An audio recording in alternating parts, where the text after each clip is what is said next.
Po ç'qe ajo ditë kur unë nisa të mësoj greqisht. Në gjuhën e Mariupolit, në grekët e Ukrainës, fjala 10 është dhjeka dhe i 10 është dhjekatos.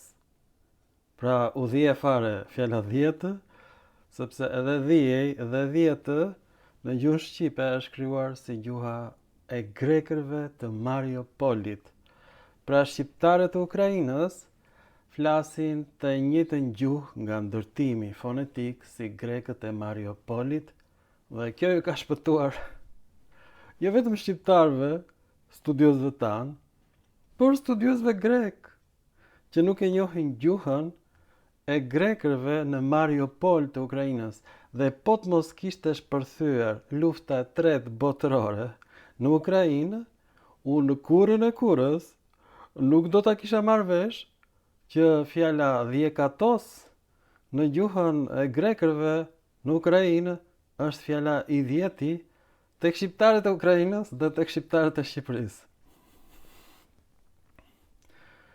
Kjo është e tmerrshme sepse grekët e Ukrainës flasin greqishten pontike, të grekërve të detit Pontus. Dhe kryeqyteti i grekërve pontik ka qenë Arbanion, një lloj si Arbana në Shqipëri, dhe leja është kthyer në r vetëm tek grekët pontik dhe tek shqiptarët. E kuptoni apo jo? Albanjët e Kaukazit janë grek. Kryeqyteti i tyre është Arbanion, në detin pontik. Dhe ata krijojnë fjalën dhjekatos, i 10 në Shqip. Edhe fjalën dhije, gjithashtu e kanë. Krijojnë fjalën shqipe shqiptarët 10 nga reshtori i lirishtes së detit pontik. Pra, Albanion bëhet Arbanion në dokumentat e Bizantit, pa ditur gjë fare për ilirët në Shqipëri. Këto janë ndryshime fonetike që kanë ndodhur në të njëjtën kohë në të gjitha fjalët e greqishtës pontike dhe në Shqip.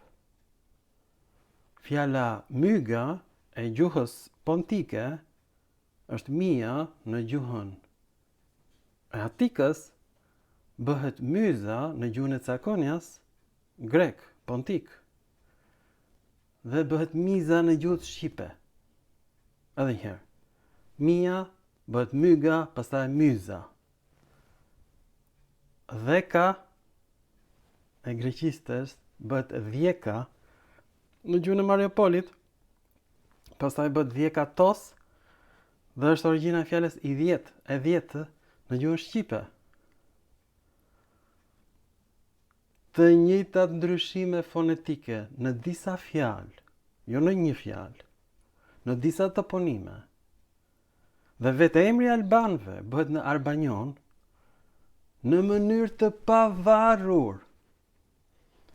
Domethënë, kjo që ka ndodhur me greqishten pontike dhe me shqipen, si zbulim, mund të krahasohet me ngjashmërinë që vure midis gjuhës sanskrite dhe gjuhës greke.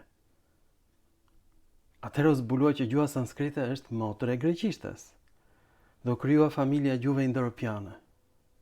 Pra shqipja, nga mënyra se si ndërton fjalët, është gjuhë helene dhe ne këtë nuk e dinim deri në momenti kur plasi lufta në Ukrainë.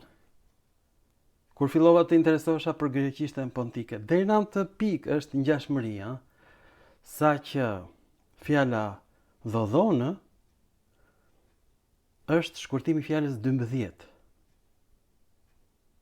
Dhodheka, që në gjuhën pontike është dhodhjeka. O Zot. Dhodhjeka theon do thot 12 zotat e Olimpit. Dhe kjo shkurtohet në dhodhon. Në gjuhën e grekëve të Mariupolit, kjo është greqishtja pontike të dashur shqiptar. Dhodhjeka theon. dhe bëhet dodon. Nuk ka fjalë dodon. Fjala dodon ne e kemi marrë nga letërsia e rilindjes, që kanë marrë nga latinishtja, dodon. Por d-ja është bërë d vetëm në shqip dhe në greqisht në ndikimin e shqipes.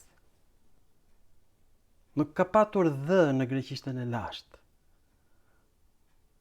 Është një zhvillim fonetik i shqipes dhe i greqishtes. Dallohet tek fjala dhjetë dhe të gjitha fjalët që fillojnë me d në gjuhën greke, kjo është d në gjuhën shqipe. Për shembull fjala dhjam është një lloj në greqisht dhe në shqip. Nuk është huazim nga greqishtja. Është e njëjta gjuhë nga pikpamja fonetike. Kaq i rëndësishëm është zbulimi bërë në Mariupol nga unë.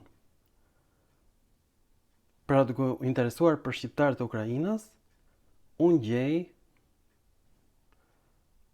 një variant të greqishtes pontike. Jo ai zyrtar, por një degëzim që flitet pranë shqiptarëve në Ukrainë, i thon dhjetës dhjeka dhe i thon e dhjetës dhjekatos. Çmenduri. Dhe fjala dodon është shkurtimi i tokfjalshit dodheka theon, 12 zotat e Olimpit. Theon është gjinoria shumës e theos, zoti. Po fjalët shkurtohen vetëm në gjuhën shqipe, pra siç u shkrutua fjala dhekatos në dhjetë, dhe është dhjekatos në gjuhën ukrainase, edhe fjala dodheka theon, që është dodhjeka theon në gjuhën e Ukrainës, të grekërve atje, bëhet dodon. Nuk është dodon, e ka gabim Sudja, dhe është gabim emri i shtëpisë botuese të saj, është dodon. Ky ndryshim fonetik është vetëm në shqip dhe në greqishtën pontike që ka kaluar në greqishtën e Atikës. Pra është e sigurt që fjala dhjetë është bërë dhe j në fillim të fjalës dhjetë vetëm në shqip, dhjetë, dhe në gjuhën e greqishtes të Mariupolit, dhjekatos. Kjo është bërë në ndikimin e gjuhëve slave. Ky ndryshim i fjalës dhjetë vihet re vetëm në gjuhën e Bielorusisë. Pra edhe një herë. Bielorusi, greqisht e Mariupol, shqip. Vetëm në këto 3 dialekte bëhet 10 me j. Ju faleminderit për vëmendjen, dhe mirupafshim në filma të tjerë shkencor. Pra, ky lajm është kaq i rëndësishëm, po aq sa lajmi që gjuha sanskrite është e ngjashme me greqishtën e Atikës. Aq i madh është ky lajm. Mirupafshim të dashur Ilir.